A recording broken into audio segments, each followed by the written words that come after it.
It is episode 356. Thank you for joining me. I am Peter A. DeLuca, aka Pad. I am the eclectic one. I am the world sketchbook champion, lifelong pop culture fanatic, comic book reader. I know things. I know too many things. That's why I have this show. And right here, right now, we're talking Birds of Prey, the Harley Quinn movie, somewhat the sequel, side tangent to Suicide Squad. That was another maligned live action DC Extended Universe movie. Here we go. I spent a lot of time on Wonder Woman 1984 to understand it. How much time do you think I spent on this movie? Welcome back. Thank you for joining me. So, I just gotta jump right into this movie. I feel like there's so much of an urge for me to do more and more of this, to tell you less and less about my life, and let's just talk movies. But before we jump into that, Indiegogo, Trial by Fire, SUZI is on Etsy. Those are two of my comic book passion project. Trial by Fire, 69 pages of superhero sci-fi 90s goodness. SUZI is a mini comic. It's an experience. It's something I feel like is super new when it comes to the genre of mini comics. And I'm hoping it dominates award season. But both of them are available. If you want to support me, that's a good way to do it, people. And really, a million times, thank you so much for joining me, because what we're about to talk about, Birds of Prey 2020, the fabulous emancipation of one Harley Quinn, directed by Kathy Yan, written by Christina Hodson. Okay, so we have all girls making this movie. We have all women in this movie. We have a male villain that gets kicked off of a pier and explodes. Great effect, by the way, like computer or not, great effect. But he explodes at the end of the movie. The Black Mask. Now, we're dealing in the Dark Knight universe. We're dealing in the DC Extended Universe. This is a movie that has ties to Suicide Squad. Suicide Squad got raped, rained through the coals, okay? That movie got gutted from the inside out. And I believe, like, when it comes to the third act, to the real resolution of that movie, what the heroes are up against or what the protagonists are up against, because everyone in Suicide Squad is essentially a villain. Yeah, they go up against a mystical element, a mystical threat, and it doesn't sell. Now, Suicide Squad's pretty 100% solid up until that point. This movie echoes a lot of David Ayers. That's our writer-director of Suicide Squad. This movie echoes a lot of the look and feel, and I would say even the presentation of Suicide Squad, meaning, a character that we don't know pops up on screen, we freeze frame, we have a little title card. It's just fun stuff. It's very commercial, very MTV video, and boy, do I hate using that term. I hate when people describe things in that, but I will say, Transformers 5, not Age of Extinction, the Last Night, uses that technique too when they introduce the new Decepticons, and it's pretty effing cool. I love it. I never get bored of it. Freeze frame, tell me who people are, and put some fun like bio information on them. So this movie gets labeled as a social justice warrior, SJW love fest. It's a jizz fest. It's people that want to go in and they're adding their politics on top of a movie that they believe has politics. Now, here's the thing. This movie does. And I don't think it's thick enough, and I don't think it's heavy enough to take you out of the story and the overall fun it is to watch this movie, and what this movie gives us that we wanted, from Harley Quinn's standpoint, from Suicide Squad, meaning we have amazing acrobatics from Harley Quinn. We get to see how Harley Quinn is a weapon like of herself. We see how she gets go toe to toe with with Joker. She is a character within this universe of her own. She's a threat of her own. We see her with the mallet. We see her with the baseball bat. There's one scene, okay, where she's trying to rescue the girl because the girl has a diamond, and that's the plot.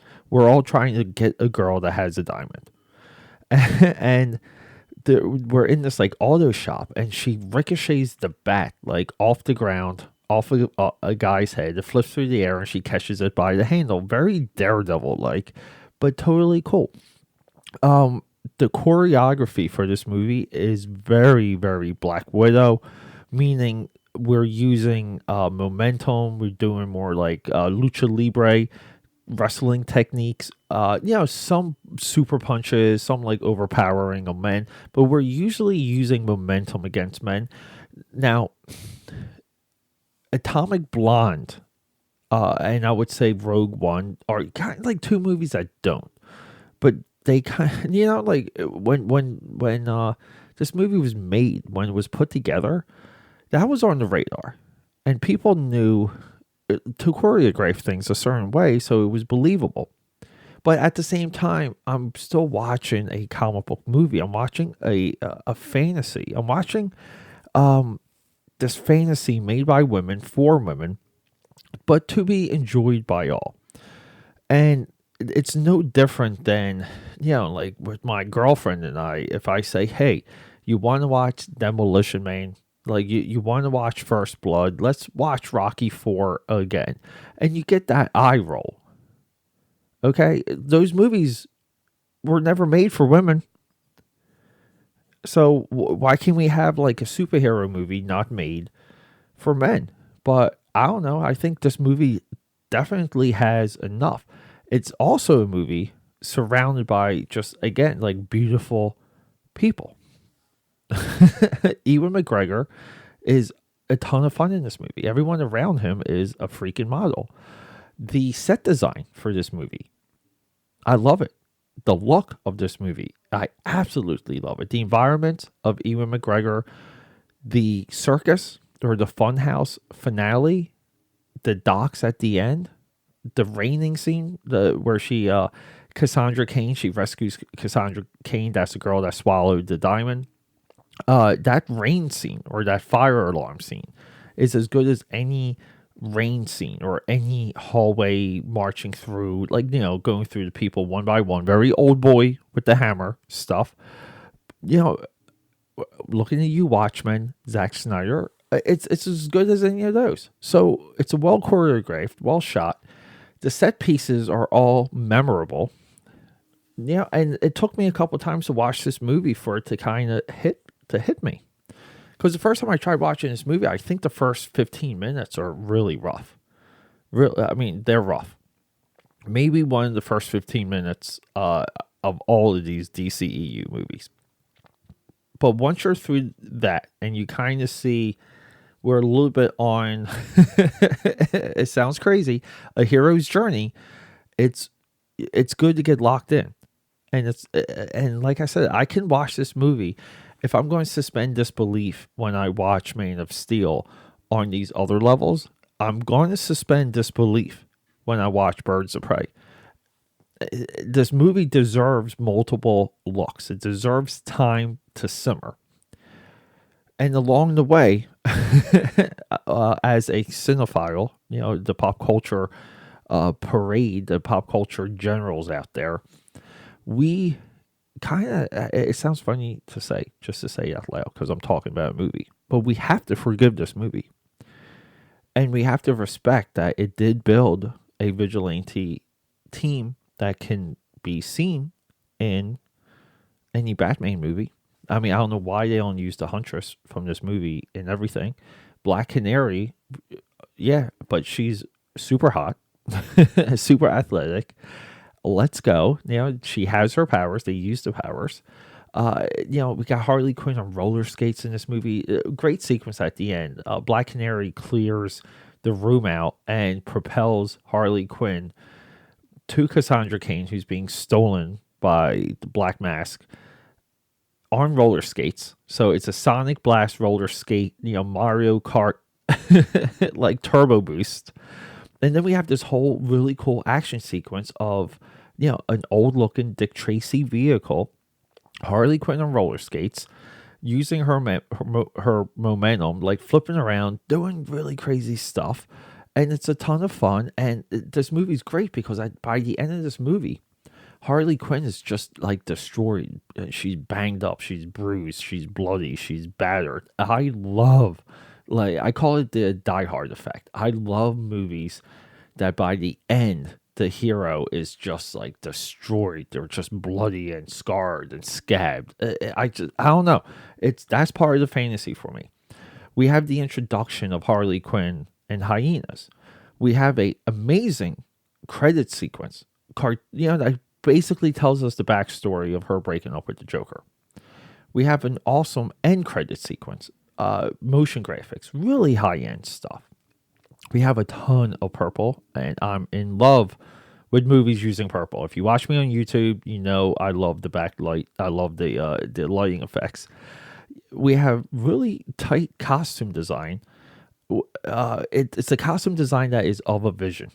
We have marketing and all these other things around this movie, like the posters and the print ads were just really well done. This is why we love movies. This is the power of some of these film companies, because they're not just making a film, they're injecting something into like culture. Now this movie too, like, lost a lot of money. It wasn't a smash hit.